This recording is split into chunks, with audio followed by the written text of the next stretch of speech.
నమస్తే తెలుగు రాజ్యం స్వాగతం. నేను మీ సంధ్య. సినిమాకు కెప్టెన్ ఆఫ్ ద షిప్ అని నిర్మాతను అంటారన్న విషయం మనందరికీ తెలిసిందే. ఒకప్పుడు నిర్మాతకు ఉన్న వాల్యూ అనేది ఏ రేంజ్లో ఉండేది అనేది మన ఓల్డ్ పిక్చర్స్ని చూస్తే, అంటే నిర్మాత అనేవాడు పైన కూర్చుంటే కింద ఏఎన్ఆర్ ఎన్టీఆర్ లాంటి వాళ్ళు ఆయన చుట్టూ కూర్చున్న సందర్భాలని అనేక విశ్లేషణలను మనం చూడడం జరిగింది. మరి ప్రస్తుతం నిర్మాత పరిస్థితి సినిమాకు సంబంధించి ఏంటి తెలుసుకునే ప్రయత్నం చేద్దాం. చరిత్రకారులు, సినీ రాజకీయ విశ్లేషకులు చిల్లగడ్డ శ్రీకాంత్ గారు మనతో ఉన్నారు. ఆయన మాటల్లో. శ్రీకాంత్ గారు నమస్తే. నమస్కారం సంధ్య గారు. మనం అలనాటి నిర్మాతల ద్వారా నిర్మాతల విలువలు ఎలా ఉండేవి, వాళ్ళు సినిమాతో ఎలా మమేకం అయిపోయి ఉండేవాళ్ళు, స్టోరీ సిట్టింగ్స్కి సంబంధించి అనేక విషయాలు తెలియజెప్పారు. మరి అప్పటి నిర్మాత ఇప్పటి నిర్మాత అంటే మీరేం చెప్తారు?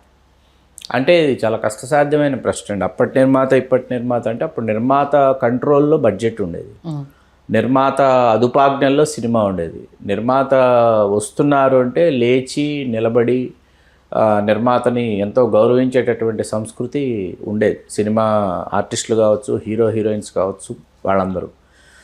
నిర్మాత అన్న పదానికి నిలువెత్తు నిర్వచనం చాలామంది గొప్ప నిర్మాతలు చెప్పారు. నిర్మాతకు లభిస్తున్నటువంటి గౌరవం చూసే నిర్మాతలుగా మారితేనే మనం పరిశ్రమలో మనుగడ సాగించగలము, నిర్మాతలుగా మనం కొనసాగితేనే మనం ఆర్థికంగా ఉన్నత స్థాయికి ఎదగగలము అని ఆలోచించిన వాళ్ళు రామారావు గారు, నాగేశ్వరరావు గారు, కృష్ణ గారు, ఓకే, తర్వాత కృష్ణరాజు గారు. నిర్మాతలుగా మనం మారాలి అని వాళ్ళు అనుకున్నది నిర్మాతలకి వస్తున్నటువంటి గౌరవం చూసి.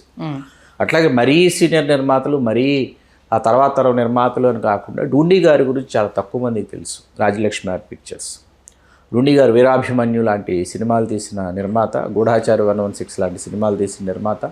డూండి గారు పోతిని డూండీశ్వరరావు, ఆయన పేరు, విజయవాడ, ఆంధ్రప్రదేశ్లోని మొట్టమొదటి సినిమా టాకీస్ వాళ్ళదే, మారుతి టాకీస్ విజయవాడ. పోతిని శ్రీనివాసరావు గారని వాళ్ళ నాన్నగారు. అలా డూండి గారు ఏంటంటే ఆయన ప్రతి ఆర్టిస్టుతో రెమ్యూనరేషన్ గురించి ఆయనే డైరెక్ట్గా మాట్లాడేవారు. డూండి గారు మాట్లాడి వన్స్ రెమ్యూనరేషన్ అనుకున్న తర్వాత ఆ రెమ్యూనరేషన్ గురించి బయట మీరు ఎవరితో డిస్కస్ చేయకూడదని చెప్పేవారు ఆయన. బయట అసలు ఎవరితో మీరు డిస్కస్ చేయకూడదు, ఎందుకంటే మీరు కోరినంత మేము ఇస్తున్నామని తెలిస్తే మిగతా వాళ్ళు డిమాండ్ చేస్తారు. ఓకే, లేదా బయట మీరు తీసుకున్న దానితో పోలిస్తే మేము కొంత తగ్గించి ఇస్తాము, మీ గౌరవ మర్యాదలకు లోటు రాదు అని తెలిసినా మీ గౌరవ మర్యాదలకి బయట తెలిస్తే లోటు, కాబట్టి మీరు కోరినంత ఇస్తాం, కాకపోతే ఈ ఫిగర్స్ మీరు బయట చెప్పకూడదు అనేటటువంటి ఒక నియమం ఉండేది. ఒకసారి కాంతారావు గారు ఆ నియమం తప్పారట. ఒక సినిమాకి చాలా మంచి రెమ్యూనరేషన్ ఆయన మాట్లాడుకుంటూ ఇస్తాం కాంతారావు గారు, మీరు అవసరం మాకు, కాకపోతే వీరాభిమన్యు అనుకుంటా ఆయన కృష్ణుడు చేశాడు. ఆయన ఓకే, కాంతారావు గారు, కృష్ణుడు రామారావు గారు క్షమించాలి, ఆయన అర్జునుడు చేశారు కాంతారావు గారు. ఇస్తాము, కాకపోతే మీరు మీ రెమ్యూనరేషన్ ఇంత అని చెప్పేసి, ఎందుకంటే ఇందులో మీరు హీరో కాదు, క్యారెక్టర్ ఆర్టిస్ట్ మీరు. ఇందులో హీరో ఎన్టీ రామారావు గారు. ఎన్టీ రామారావు వీరాభిమన్యు టైటిల్ శోభన్ బాబు గారి పేరు మీద ఉన్న, మీకు హీరో ఎన్టీ రామారావు గారు వీరాభిమన్యు, కాబట్టి మీరు క్యారెక్టర్ ఆర్టిస్ట్ చేస్తున్నారు, మీకు మీరు అడిగిన రెమ్యూనరేషన్ ఇస్తున్నాము, ఈ ఫిగర్ అయితే మీరు బయటికి చెప్పకూడదు, మీరు తక్కువ ఒప్పుకున్నారా ఎక్కువ ఒప్పుకున్నారా కాదు, మా సంస్థలో మీరు ఒక 10-15 సినిమాలు చేయాలి మీరు. రాజనాల్ గారు అందులో దుర్యోధనుడు వేస్తున్నాడు అనుకుంటా. రాజనాల్ గారు ఇన్సిస్ట్ చేసి లంచ్ బ్రేక్లో కాంతారావు గారి చేత రెమ్యూనరేషన్ ఎంతో చెప్పించేశారు. ఓకే, చెప్పించేసిన తర్వాత ఏంటండి డూండి గారు కాంతారావుకి ఎంత తక్కువ ఇస్తున్నారా అని అన్నాడంట. అనేటప్పటికి ఆయన మనసు చివుక్కుమంది, ఎందుకంటే ఆయన ట్రావెల్ అవ్వాలని చెప్పి తక్కువ రెమ్యూనరేషన్ మాట్లాడుకుని చాలా కంఫర్టబుల్గా చూస్తున్నాడు. ఆయనకు అర్థమైపోయి కాంతారావు గారు తర్వాత మీరు మా సంస్థలో ఇక్కడి నుంచి చేయరండి అని చెప్పాడు ఆయన. అయ్యో, వాళ్ళ సంస్థలో కాంతారావు గారిని తర్వాత ఎప్పుడు డూండి గారు తీసుకోవాలి. అట్లా అంత కమాండింగ్గా ఉండేవాళ్ళు ప్రొడ్యూసర్స్. మీకు కె రాఘవ్ గారు, ప్రతాప్ ఆర్ట్స్ రాఘవ్ గారు బడ్జెట్ ఏంటంటే హీరోకి ఎంత రెమ్యూనరేషను, హీరోయిన్కి ఎంత రెమ్యూనరేషను, డైరెక్టర్కి ఎంత రెమ్యూనరేషన్ అని చెప్పి ఆయన ఫిక్స్ 11,000, 5,000 ఇవి రెమ్యూనరేషన్స్ అండి. చిరంజీవి గారు ₹1,00,000 తీసుకుంటున్న రోజుల్లో ఇంట్లో రామయ్య వీధిలో కృష్ణయ్యకి చిరంజీవి గారు తీసుకున్నది ఏ 25,000 అంటే మనకు చాలా ఆశ్చర్యంగా ఉంటుంది. అప్పటికి చిరంజీవి గారు ₹1,00,000 ఆర్టిస్ట్, ₹1,00,000 హీరోగా తీసుకుంటున్నాడు. అప్పటికి 25,000 మాత్రమే, అంటే కేవలం కోడిరామకృష్ణ గారికి అవకాశం వస్తుంది. సరే, రాఘవ్ గారును వాళ్ళ నాన్నగారు వెంకట్రావు గారు స్నేహితులు అన్న ఒకే ఒక కారణంతో, ఎందుకంటే చిరంజీవి గారి పరిశ్రమలో ఫిల్మ్ ఇన్స్టిట్యూట్లో జాయిన్ అవ్వడానికి రాఘవ్ గారు వీళ్ళు వెంకట్రావు గారిని ఒప్పించారన్న గౌరవంతో ఒప్పుకున్నారు. ఒక ఇడ్లీ ఒక వడ పెట్టేవాడు ఆయన, ఎంత మార్నింగ్ బ్రేక్ఫాస్ట్, నేను ఇంతే పెడతా అని చెప్పేసి. అంటే టెక్నీషియన్స్, కెమెరా అసిస్టెంట్లు, లైట్ బాయ్స్ వాళ్ళు ఇంకొక ఇడ్లీ అన్న పెట్టండి, చాలా కష్టంగా ఉంది, ఇబ్బందిగా ఉంది. ఇట్లాంటి వ్యవస్థ కె రాఘవ్ గారు. సరే మనం ఇవాళ చెప్పుకోవచ్చో చెప్పుకోకూడదో తెలియదు, ఎంఎస్ రెడ్డి గారు ఆయనది కూడా సేమ్ స్టైల్ ఆఫ్ ఇదనమాట, ప్రొడక్షన్ వైజ్ చాలా చాలా పొదుపు. అంటే అలాంటి పొదుపరి కాదు. మరి మనకి సీన్ పేపర్ ఉంటుంది, స్క్రిప్ట్స్ అయిపోయిన తర్వాత ఆ స్క్రిప్ట్స్ అన్నీ జాగ్రత్త పెట్టేవాడంట.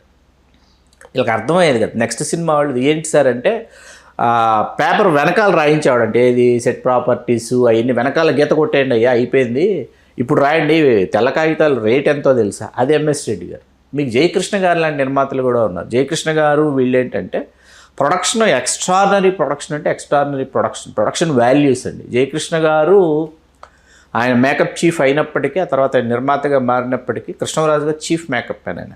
ఆ తర్వాత చిరంజీవి గారి సినిమాలకు వరుసగా నిర్మాణ నిర్వహణ, కర్తవ్య, దీక్షాపరాయణలలో జయకృష్ణ గారు కూడా. ప్రొడక్షన్ వాల్యూస్ ఎట్లా ఉండేవంటే మద్రాసులో జయకృష్ణ గారి ఇంట్లో మాత్రమే ఎస్టీడీ ఉండేదండి.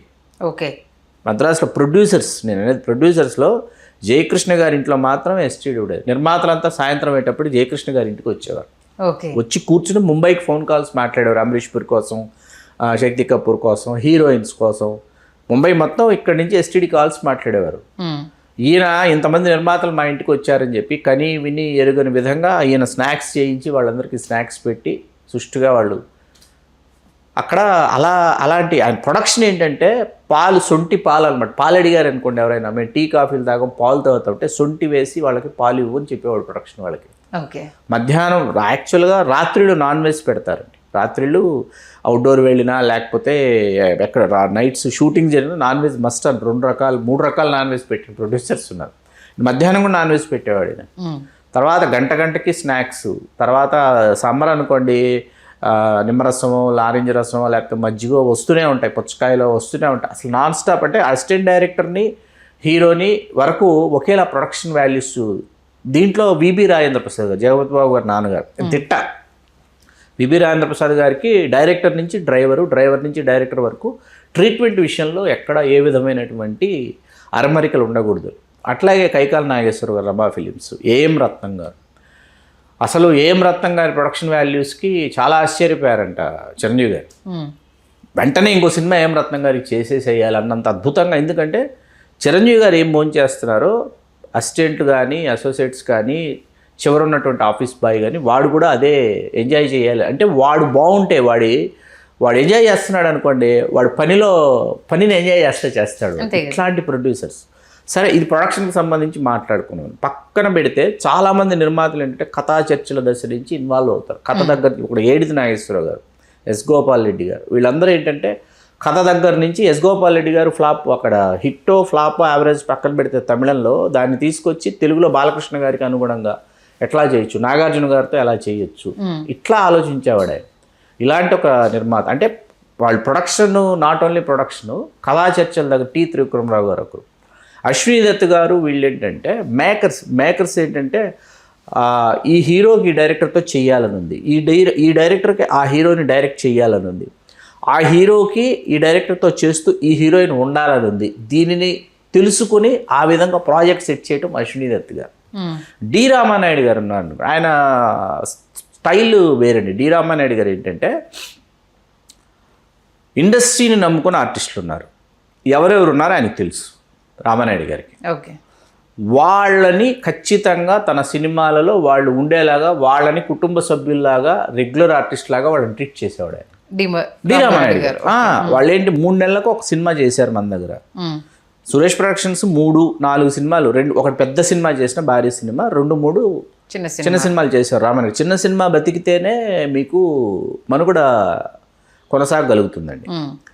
కాబట్టి చేసేటప్పుడు ఈయన ఏం చేసేవారంటే 3 నెలలకు ఒక సినిమా ఒక ఆర్టిస్ట్ చేస్తుంటే 3 నెలలకి అతనికి మనం ఎంత రెమ్యూనరేషన్ ఇస్తున్నాం అంటే ఆ 3 నెలలకు అతనికి సరిపోతుందా లేదా ఆలోచించేవాడు రామానాయుడు గారు. దట్ ఈస్ డి రామానాయుడు గారు. రెగ్యులర్ ఆర్టిస్టులు కనిపిస్తారు రామానాయుడు గారి సినిమాలు వరుసగా. ఒకసారి మనం పరిశీలిస్తే మీరు ఎక్కడ ఆర్టిస్టులు మిస్ అవ్వరు, చాలా జాగ్రత్తగా ఒక ప్యాటర్న్ ఉంటుందన్నమాట.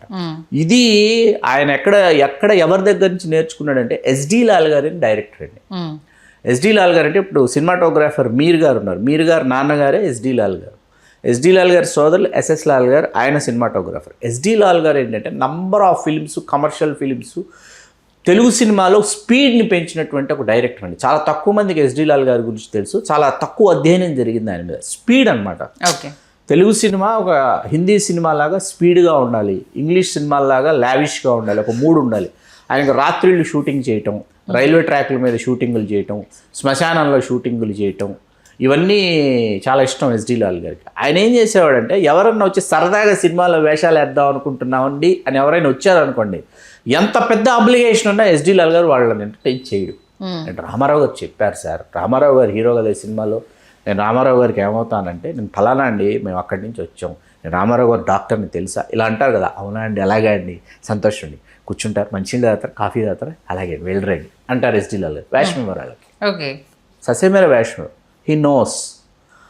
సినిమా పరిశ్రమకు వచ్చి వేషాలు వేసుకుని సినిమాలో పాత్రలు కోసం తిరుగుతూ సినిమా పరిశ్రమనే నమ్ముకున్న వాళ్ళు ఎవరునే ఆయన ఒక జాబితా తయారు చేసుకుని వాళ్ళకే వేషాలు ఇచ్చేవారు పిలిచి. ఫైటర్స్ కావచ్చు, డాన్సర్స్ కావచ్చు, ఆర్టిస్టులు కావచ్చు, జూనియర్స్ కావచ్చు, వీళ్ళందరూ సినిమా ఇండస్ట్రీనే నమ్ముకొని వచ్చిన వాళ్ళు ఎవరు. ఈరోజు షూటింగ్కి వెళ్తేనే 5,000 నోట్లోకి వెళతాయనేటటువంటి వాళ్ళు ఎవరు అనేది.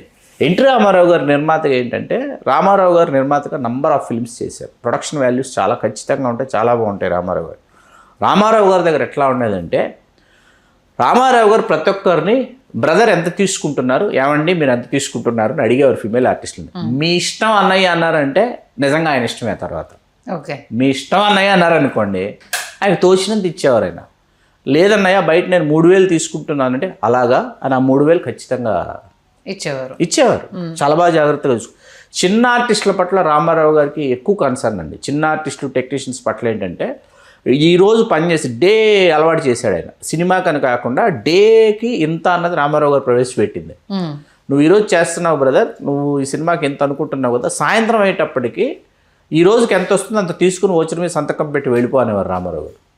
వాళ్ళు ఏంటంటే చక్కగా ఇంటికి వెళ్ళేటప్పుడు ఉప్పు, పప్పు, బియ్యం అన్నీ కొనుక్కొని ప్రశాంతంగా వెళ్ళి వండుకొని భోంచేసి మళ్ళీ పొద్దున్న చక్కగా షూటింగ్కి వచ్చేవాళ్ళు. అంటే వాళ్ళ యొక్క ఆ బాధ ఏదైతే ఉంటుందో, ఆవేదన ఏదైతే ఉంటుందో, వాడు 3 పూట్ల భోంచేయాలి, పిల్లల్ని చదివించుకోవాలి, అద్దెలు కట్టుకోవాలి, ఇలాంటివి దృష్టిలో పెట్టుకుని వాళ్ళు సినిమాల్ని చేసేవాళ్ళు. చిన్న సినిమాల విషయంలో అండి కొంతమంది గొప్ప నిర్మాతలు ఉన్నారండి, మనం వాళ్ళ గురించి మాట్లాడుకోవాలి. ఎందుకంటే ఈతరం ఫిలిమ్స్ ఒకటి, okay, T Krishna memorial pictures. Eetharam films అంటే పోకూరు బాబురావు గారు, టీ కృష్ణ మెమోరియల్ పిక్చర్స్ అంటే నాగేశ్వరరావు గారు.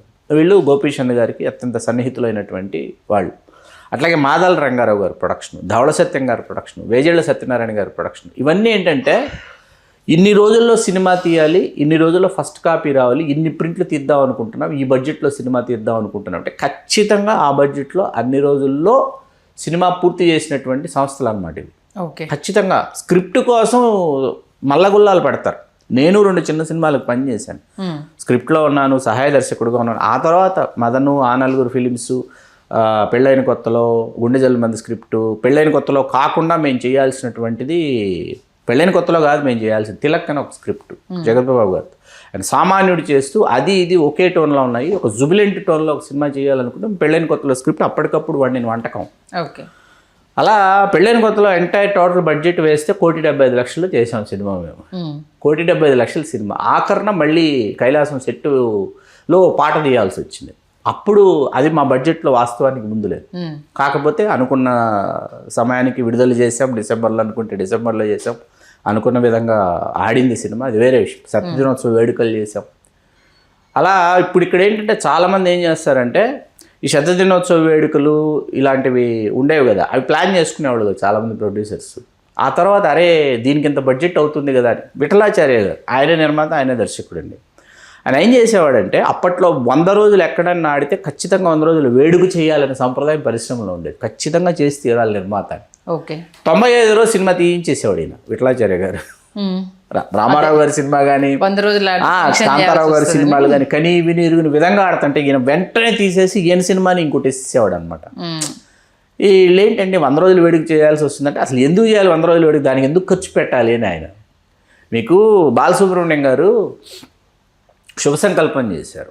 శుభ సంకల్పం ఆయనకి టేబుల్ ప్రాఫిట్ చాలా ఫ్యూ ల్యాక్స్లో వచ్చింది. టేబుల్ ప్రాఫిట్స్ ఆ ప్రాఫిట్ అలాగే పెట్టుకున్నారండి. పెట్టుకుని సినిమా ఆడిందా ఆడలేదా యావరేజ్ పక్కన పెడితే ఆ టేబుల్ ప్రాఫిట్తో 100 days ఫంక్షన్ చేశారు ఆయన.